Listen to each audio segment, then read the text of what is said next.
Okay, so let's start with matrix multiplication. So just like addition and subtraction of matrices, there are certain restrictions that are involved.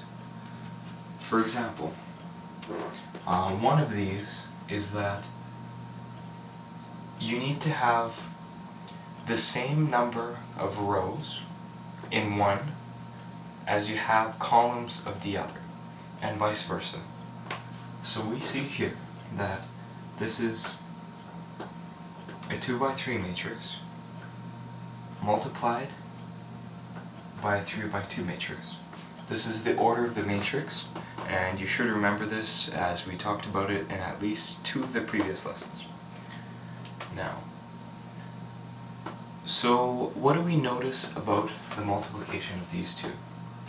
Well, we notice that the number of columns here is the same as the number of rows here. The number of rows here is the same as the number of columns here. That is what we want, and that is necessary for multiplication to occur in between matrices. If that is not there, then you cannot multiply these matrices together, and you will not have a valid answer. Okay, enough about that. Let us solve our first multiplication matrices. Now, you want to remember that it's always over and down, over and down. Over and down. So, the way you would solve it, you multiply A by G, then you add B and I, you add C and K, and that is your first constant, your first coefficient. Next, you would go over and down one more time. So you would take the first row and multiply the individual coefficients by the second column. So for example, AH plus BJ plus CL. Now, you're done with the first row, and now you can continue on to the second row.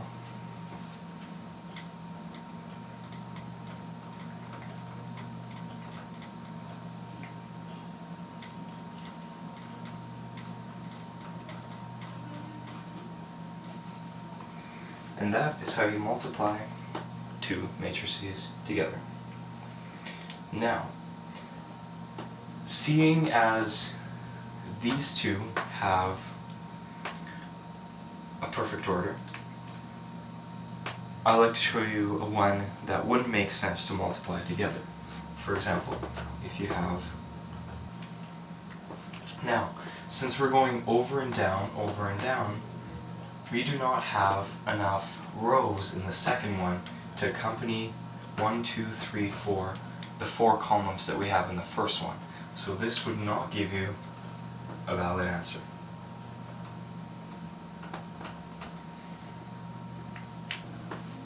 Now, let us discuss a 2 by 2 matrix and the operations that you can do with it. So, as you recall, a 2 by 2 matrix should have 2 rows and 2 columns. So a 2 by 2 matrix therefore has m equal to 2 and n equal to 2. 2 rows, 2 columns. Now, there are 2 properties which are unique to each order of a matrix. So for example, 2 by 2, 3 by 3, 4 by 4, and so on. That is the identity matrix, and that is the inverse, or the way you take the determinant to find the inverse in the end. So, for example, the identity matrix is defined as the matrix in which A times the identity matrix would be equal to the identity matrix times A. So A will be commutative.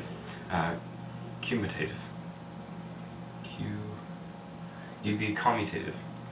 Unlike some of the other operations, such as multiplication and other situations involving matrices, these two would be equal. So, for the case of a 2 by 2 matrix, the identity matrix would be 1, 0, 0, 1. Now, in terms of just multiplying the matrix by the identity matrix, there isn't that much of a point, nor is there any sense to do that, because it's simply the same as multiplying 1 by a number, if you're using normal arithmetic terms. However, it becomes important later on since there is no function for dividing matrices, but that'll be shown. Basically, a determinant of a number can either be 0 or non-zero. When it's 0,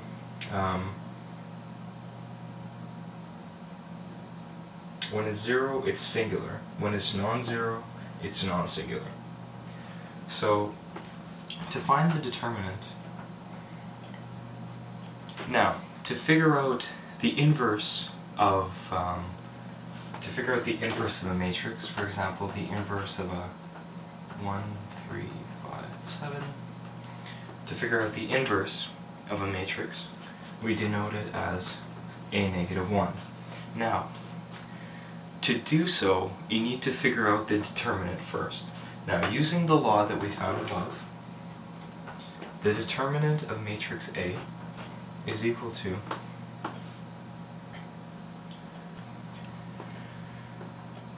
now, to figure out the inverse, it's really simple. The inverse is 1 over the determinant of A, 1 over the determinant of A, multiplied by this value and this value switch, and these two values just change negative sign. So they change their signs, these become negative and these two switch. Now, we can substitute because we know that the determinant of A is negative 8, negative 3, negative 5, 1, and that is the inverse. Now, using scalar multiplication, you can also substitute this into there, and multiply them together, and that's when your real inverse. Now, when would be a time that you would need to figure out the inverse or use the identity matrix? For example, if you're trying to isolate a matrix, isolate a variable, AY is equal to B. Now, you want to figure out what Y is, but you can't you can't divide matrices. What do? You take the inverse.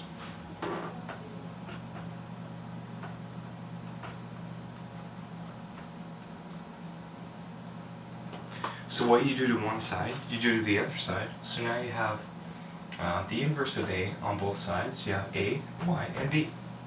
Now, when you multiply an inverse of a matrix by that same matrix, you get the identity matrix.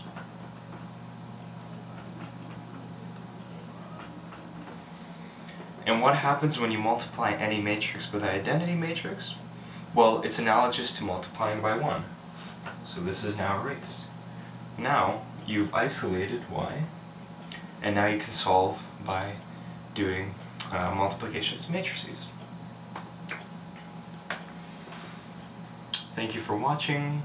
Please donate at the link below